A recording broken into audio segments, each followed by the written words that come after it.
Gloria a Dios. Hermosa la presencia de nuestro Señor. Sabemos que Él está en medio de su pueblo, está en medio de nosotros. Y a pesar de las cosas a veces que nos toca vivir, ¿no? Porque escuchábamos los testimonios de cada uno de mis hermanos.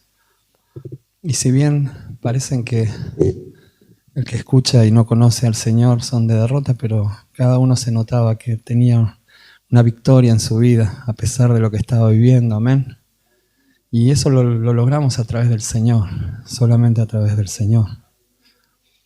Y por eso digo, la gente que no conoce al Señor, muchas veces dicen cosas que tampoco son verdad. Hay mucha gente que critica la Biblia, critica lo que dice la palabra. Justamente era lo que tenía preparado para este día.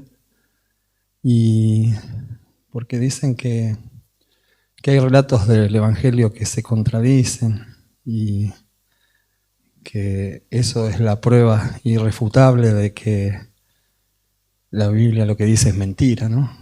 Y yo lo pensaba, digo, pero ¿qué pasaría si lo que tenemos que demostrar, bueno, igual el Señor no necesita demostrar nada, ¿no? Pero si lo que tenemos que demostrar es en un juicio. Imagínense que los evangelios sean 4 testigos, cada uno de los que escribió el evangelio.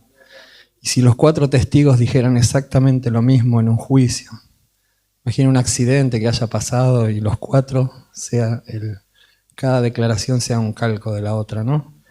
¿Y qué diría ese juez que estaría en ese lugar? Que se pusieron de acuerdo, ¿no? Que fue mentira.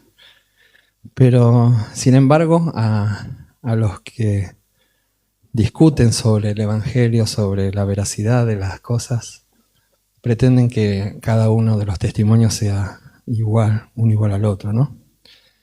Pero, ¿qué pasa, no? Si esas diferencias, en lugar de hacer más débil el relato, fueran realmente la prueba más fuerte de que todos los testigos dijeron la verdad, ¿no? Y eso es lo que vamos a ver hoy, porque me gustaría que nos enfoquemos en el capítulo de Mateo, el capítulo 28, y en el capítulo 20 de Juan, para analizar con atención lo que pasó la mañana de la resurrección de nuestro Señor. Amén. Y como saben, soy bastante de buscar problemas y sé que la mayoría de los pastores, predicadores le esquivan a este tema, que es refutar a aquellos que quieren decir que la palabra del Señor es mentira y le esquivan el bulto, como dicen. Pero como siempre fui bastante rebelde, hoy no le vamos a esquivar el bulto, amén. Al contrario, lo vamos a enfrentar con la palabra, amén. Y también vamos a entender por qué cada evangelista cuenta los hechos de una manera distinta, cómo organizaban sus relatos y qué mensaje quiso transmitir cada uno sin contradecir al otro. Y mientras vamos haciendo este recorrido, también vamos a descubrir que en esta palabra no solo va a responder las críticas de aquellos que critican, ¿no? Sino que también nos va a enseñar algo para nuestra vida, amén. Muchas veces nosotros también, cuando llegamos a empezar a leer la palabra, y ya vamos con una idea, ¿no? Porque a mí me ha pasado que me han dicho, bueno, pero eso que dice acá, esto, ¿cómo puede ser? Acá se contradice, acá no. Pero cuando dejamos que la palabra hable por sí sola, terminamos encontrándonos con un Cristo mucho más grande de lo que imaginábamos. Amén. Y como le decía, bueno, vamos a ir buscando en Mateo 28:9, porque si hablamos de las aparentes contradicciones de la resurrección, hay una con la que tenemos que empezar, ¿no? Que es probablemente la que más se conoce y la que más discuten aquellos que no son creyentes, ¿no? Dice en Mateo 28:9, He aquí, Jesús les salió al encuentro diciendo, salve, y ellas, acercándose, abrazaron sus pies y le adoraron. Y vamos a Juan, capítulo 20, versículo 17. Dice, Jesús les dijo, no me toques, porque aún no he subido a mi Padre, mas ve a mis hermanos y diles, subo a mi Padre y a vuestro Padre y a mi Dios y a vuestro Dios. A simple vista, ya se nos generan bastantes preguntas, ¿no? Porque en Mateo las mujeres abrazan los pies de Jesús y Él las recibe esa adoración sin quejarse, sin decir una palabra. Y vemos que hay contacto físico y nadie se lo impide. Pero cuando leíamos Juan, encontramos a Jesús diciéndole a María Magdalena, no me toques. Entonces, la pregunta no es inevitable, ¿qué pasó? ¿Las mujeres podían tocar a Jesús o no lo podían tocar? Y la respuesta está en un detalle del idioma original, ¿no? Cuando nosotros leemos no me toques, imaginamos a Jesús que estaba prohibiendo cualquier contacto físico, casi como si estuviera diciendo, no te me acerques porque, no sé, soy radioactivo o algo así. Yo me imaginaba cuando apenas empecé a leer, digo, ¿por qué no quería que lo toquen? Porque su cuerpo era cuerpo de gloria, uno lee después. Pero esa idea no encaja con Mateo, ¿no? Tampoco encaja con lo que pasa unos días después cuando Jesús invita al discípulo Tomás a tocar sus heridas. Por eso tenemos que, para escudriñar esto, ir al griego, ¿no? Al idioma en que fue escrito el Nuevo Testamento. Y el verbo que usa Juan es aptomai. Y ese verbo no habla de un no me toques directo, ni de un simple roce, ni de no te me acerques. Significa no te aferres, no sujetes, no me retengas con fuerza. Y además la construcción, ¿no? Todo lo que dice ahí gramaticalmente, Jesús tiene un detalle importante. No está diciendo no empieces a tocarme. Lo que realmente está diciendo es deja de hacer lo que ya estás haciendo. Eso fue lo que le dijo a María Magdalena. Y eso cambia, ¿no? Completamente lo que la interpretación de Juan. María no estaba a unos metros de distancia dudando si acercarse o no a Jesús. Ella ya estaba abrazando a Jesús. Después de todo lo que María había visto, ¿no? Ella había vivido desde la crucifixión, cuando se dio cuenta que el Señor estaba herido, que había muerto, ¿no? Y ahora el Señor estaba vivo y ella se aferró a Él con todas sus fuerzas. Y era la reacción natural, ¿no? De alguien que pensaba, te perdí hace 3 días y no te quiero soltar nunca más. Entonces Jesús no la está rechazando ahí, le está enseñando algo mucho más profundo, amén. Le está diciendo a María, soltame, no porque no puedas tocarme, sino porque nuestra relación está por entrar en una nueva etapa.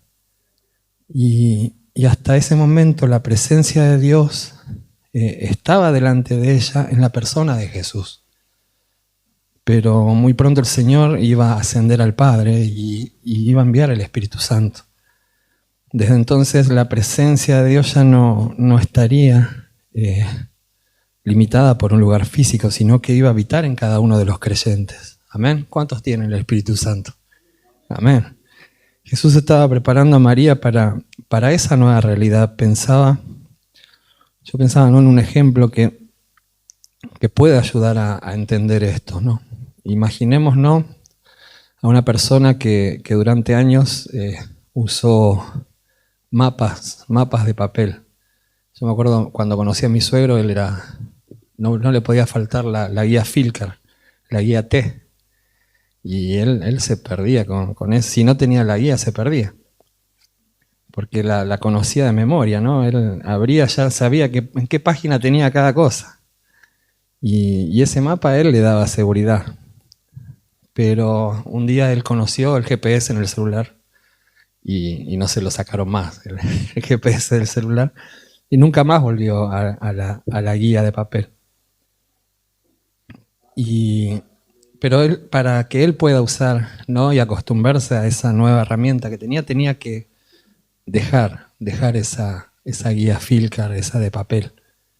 La tenía que dejar primero para que él empezara a entender esa herramienta nueva. No porque el mapa fuera malo, sino porque apareció algo mucho mejor. Amén. Y eso mismo estaba pasando con María. Jesús no le estaba quitando algo, la estaba preparando para recibir algo mucho mayor. Y muchas veces nosotros hacemos exactamente lo mismo, ¿no? Nos aferramos a la forma en que Dios obró en algún tiempo, nos aferramos a alguna experiencia que tuvimos o a una tradición, ¿no? O a una etapa que marcó nuestra vida. Y nos cuesta soltar aquello que nos dio seguridad por tantos años. Pero el Señor sigue siendo el mismo, amén. Aunque muchas veces cambie la manera en que obra para hacernos crecer. Por eso este pasaje nos desafía a dejar de aferrarnos a nuestras propias expectativas y aprender a caminar por fe. Hoy no necesitamos viajar hasta Jerusalén para encontrarnos con Cristo, ¿no? Porque por medio del Espíritu Santo el Señor habita y vive en nosotros. Esa es la realidad del nuevo pacto y que uno descansa saber, ¿no? Aquel a quien seguimos ya no está limitado por un lugar físico. Él camina con nosotros todos los días. Amén. ¿Cuántos saben que el Señor está al lado nuestro? Y donde quiera que estemos, Él se manifiesta. Amén. Gloria a Dios. Y bueno, después de entender el tema este del contacto físico, aparece otra pregunta, ¿no? Que suele generar mucha discusión en estos versículos. Y para ser honesto, esta parece todavía más complicada que la anterior, ¿no? Cuando uno lee Mateo y enseguida pasa a Juan, da la impresión de que lo que pasó no sigue el mismo orden. Los personajes aparecen y desaparecen, algunos ven ángeles, otros salen corriendo, y por momentos parece que cada evangelista estuviera contando una historia diferente. Por eso vamos a verlo en Mateo 28, 5 al 7. Apareció.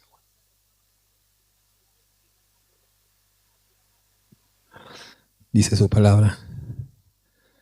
Mas el ángel respondiendo dijo a las mujeres: no temáis vosotras, porque yo sé que buscáis a Jesús, el que fue crucificado. No está aquí, pues ha resucitado, como dijo. Venid, ved el lugar donde fue puesto el Señor, e id pronto y decid a sus discípulos que ha resucitado de los muertos.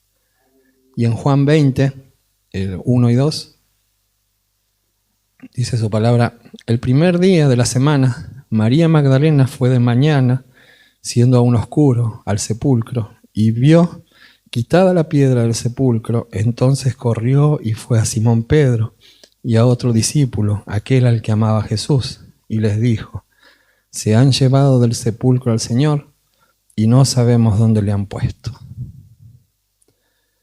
Y acá también nos surge la pregunta: ¿cómo ordenamos todo esto sin hacerlo a la fuerza, ¿no?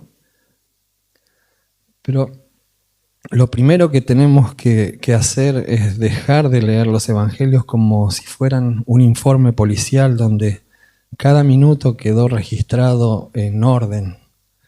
Ese nunca fue el propósito de los evangelistas. Pensemos por un momento en cómo era todo en esa madrugada, ¿no? Acababa de haber un terremoto, todavía estaba oscuro, los soldados romanos, que eran hombres preparados para la guerra, estaban paralizados por el miedo. Y las mujeres llegaban con las especies para terminar el trabajo que no habían podido hacer el viernes. Y esperaban encontrar un sepulcro cerrado y en cambio se encontraron con la piedra removida. Imaginen, ¿no?, el impacto de ese momento. Nadie en medio de semejante situación estaba tomando nota del orden exacto en que llegó cada persona. Todos estaban viviendo un momento que los había sacudido, ¿no?, por completo. Y ahí es donde empezamos a entender cómo escriben los evangelistas. Mateo resume la historia. Los estudiosos llaman a esto comprensión narrativa. No significa que cambie lo que pasó o los hechos, sino que significa que agrupa los acontecimientos para llevar rápidamente al que lee al punto principal. Y eso tiene sentido cuando pensamos en las personas a las que les estaba escribiendo. Mateo quiere mostrar desde el comienzo que el rey venció la muerte y que ahora envía a los suyos con autoridad. Amén. Su atención está puesta en todo el panorama, en todo completo. Y Juan hace algo diferente. Él escribe muchos años después y se toma el tiempo para detenerse en escenas que Mateo pasó por alto. En lugar de mostrar todo el cuadro completo, Juan acerca su mirada y sigue de cerca la experiencia de María Magdalena. Cuando juntamos a ambos relatos, es como que un rompecabezas empieza a encajar, ¿no? Las mujeres llegan juntas al sepulcro y encuentran la piedra removida. María Magdalena piensa enseguida que alguien robó el cuerpo de Jesús y no espera a averiguar qué pasó. Sale corriendo para avisarle a Pedro y a Juan. Mientras ella va hacia la ciudad, las otras mujeres permanecen en el lugar y reciben el anuncio de los ángeles, que eso sí lo anota Mateo. Después Pedro y Juan llegan al sepulcro, entran, ven los lienzos y se regresan, ¿no? María, que vuelve detrás de ellos después de tanto correr y llorar, se queda sola junto a la tumba. Y es justamente ahí donde tiene ese encuentro personal con Jesús que Juan relata con mucho detalle. Y cuando entendemos toda la secuencia, las contradicciones desaparecen. Amén. Pensaba también en otra comparación que pueda ayudarnos, ¿no? Es como mirar un paisaje con lentes diferentes. A mí me gustaba la fotografía cuando era joven y ya no se usan más las cámaras. Ahora se usan con un celular, tenés lo mismo que una cámara que antes valía una fortuna. Y antes existían los lentes gran angulares, que esos eran los lentes donde uno sacaba una foto de un paisaje. Y eso es lo que usaba. Lo comparo con la forma de escribir de Mateo, ¿no? Como una foto de un paisaje grande, porque nos presenta la victoria del Rey de Reyes y él comienza también a dar las instrucciones a la iglesia. Y Juan, en cambio, usa un lente para primer plano, se acerca a una sola persona. Mientras Mateo nos muestra el alcance de la resurrección para todo el mundo, para toda la humanidad, Juan nos recuerda que ese mismo Señor también se detiene para restaurar el corazón de una mujer que está llorando. Y eso sigue siendo verdad hoy. Amén. Cristo edifica su iglesia, gobierna sobre todas las cosas y lleva adelante su plan de salvación. Pero Él nunca deja de mirar a cada persona de manera individual. El mismo Señor que venció a la muerte también conoce por qué lloramos, por qué estamos tristes. Él escucha nuestras oraciones y sabe exactamente lo que estamos viviendo. Amén. Gloria a Dios. Y bueno, después de ver el panorama completo, Juan hace algo que ninguno de los otros evangelistas hace. deja la multitud y pone toda la atención en María Magdalena, ¿no? Y ahí aparece otra pregunta que siempre me llamó la atención. Vamos a leer en Juan 20, 14 al 16.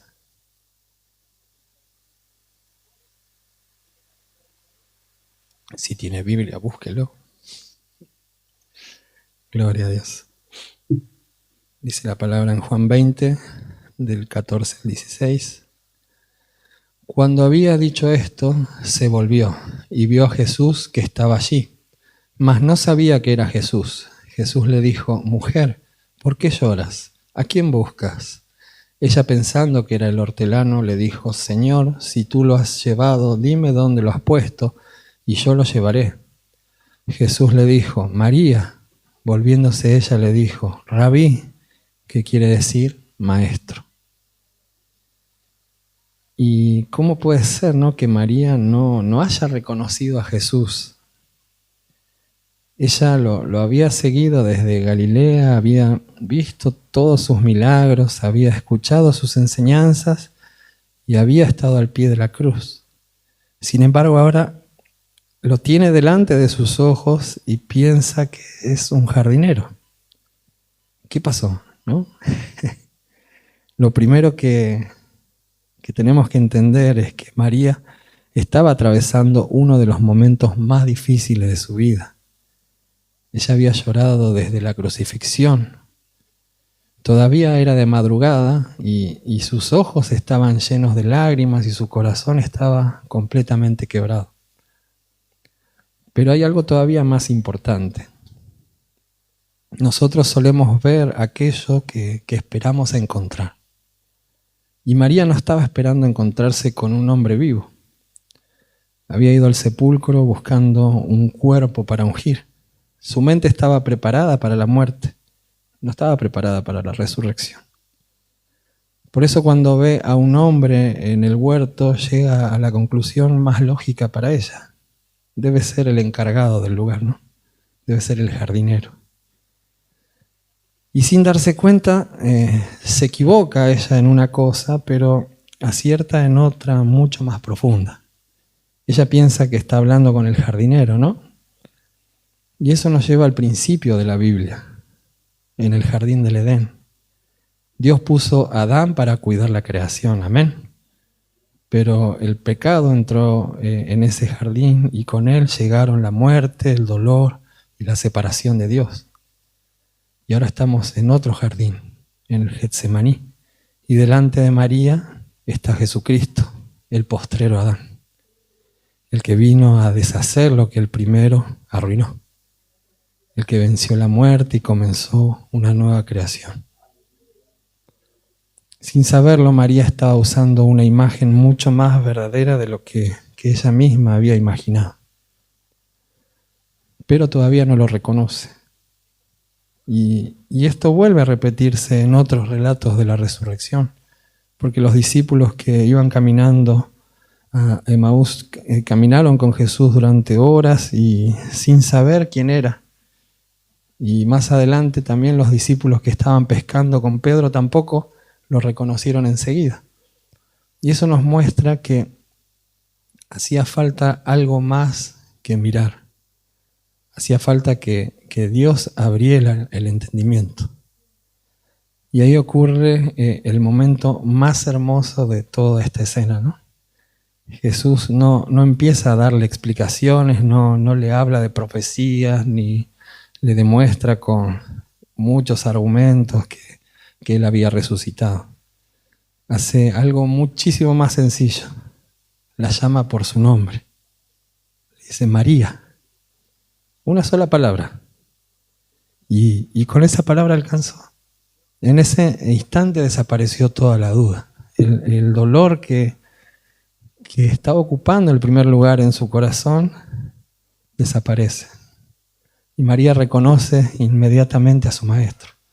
Responde con una sola palabra, Rabí. Eso nos deja una enseñanza muy importante. Amén. Muchas veces nosotros también atravesamos momentos donde el dolor, ¿no?, ocupa tanto lugar que dejamos de ver lo que Dios está haciendo. Puede ser una enfermedad, un problema económico, una crisis familiar o una pérdida. Todo eso puede hacernos creer que ya es el fin, ¿no?, que todo terminó. Y cuando eso pasa, intentamos encontrar respuestas solamente en nuestra lógica. Pero hay momentos en que la lógica ya no alcanza, amén. Necesitamos escuchar la voz del Señor, porque cuando Cristo habla por medio de su palabra, cambia por completo nuestra manera de ver las cosas. La situación puede ser exactamente la misma, la situación no cambia, pero el corazón ya no es el mismo. María pasó del llanto a la adoración con una sola palabra. Y el mismo Jesús que la llamó por su nombre sigue llamando hoy a cada uno de los que ponen su esperanza en Él. Amén. ¿Cuántos tienen su esperanza en el Señor? Amén. Gloria a Dios. Póngase de pie.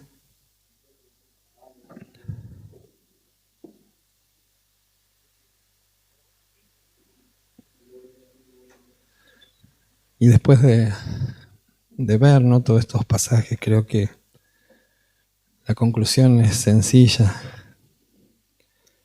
Las supuestas contradicciones, ¿no?, entre Mateo y Juan no debilitan el relato de la resurrección. Al contrario, la fortalece. Amén. Cada evangelista nos permite ver un aspecto distinto del mismo acontecimiento. Mateo nos muestra al Rey que venció a la muerte y recibió toda la autoridad. Amén. Pero Juan también nos muestra y nos acerca al Salvador que en medio del día más importante de la historia se para, ¿no?, para hablar con una mujer que está llorando. Es el mismo Cristo, amén. El Rey de Reyes y al mismo tiempo es el buen pastor que conoce a cada una de sus abejas y las llama por su nombre. Gloria a Dios. Jesús no rechazó a María cuando le dijo, no me toques. Amén. La estaba preparando para una forma nueva de caminar con Él. Ya no dependía de verlo físicamente, sino de vivir cada día guiada por el Espíritu Santo. El mayor problema de María no era la falta de vista, amén. Era que el dolor no le permitía reconocer lo que Dios ya estaba haciendo delante de ella. Hasta que el Señor habla, amén. ¿Cuántos reconocen la voz del Señor? Eso nos lleva a una pregunta más, ¿no?, que cada uno mismo tiene que responder. ¿Qué voz está ocupando el lugar más importante en nuestra vida? Vivimos rodeados de un montón de cosas.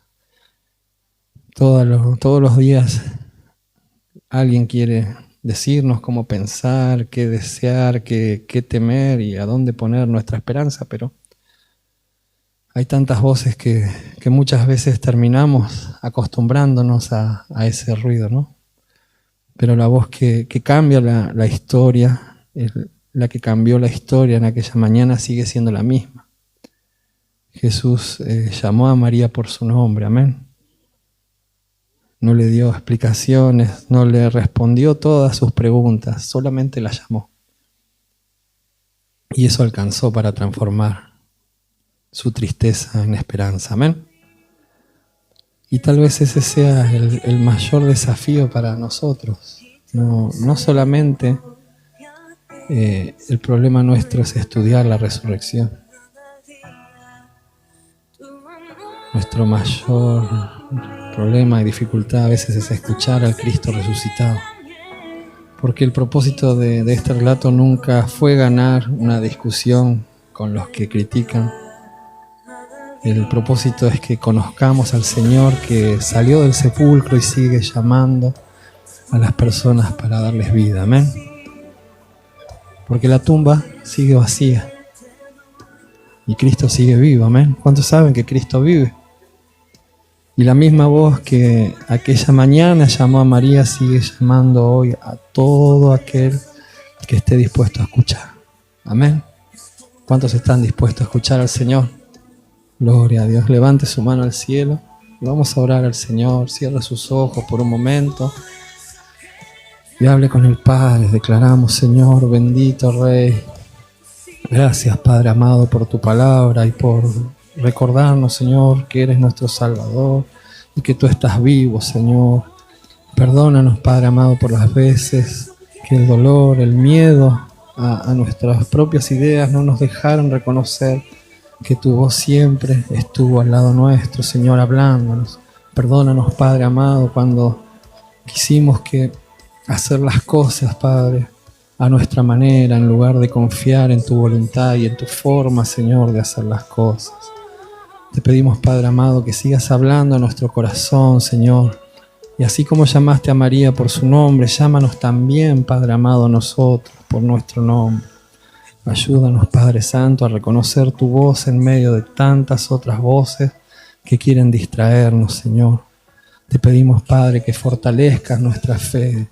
Trae esperanza, Señor, al que llegó desanimado en esta hora. Levanta al que siente que ya no puede más y renueva, Señor, a cada familia que está en este lugar, Padre Santo.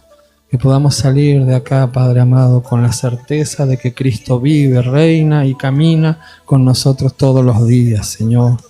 Y si hay alguien que todavía, Padre amado, no te conoce, que hoy pueda abrir su corazón y tenga un encuentro con el Salvador de su alma, Señor. Toda la gloria, toda la alabanza, Señor, toda la honra y toda la adoración sea para ti, Padre amado.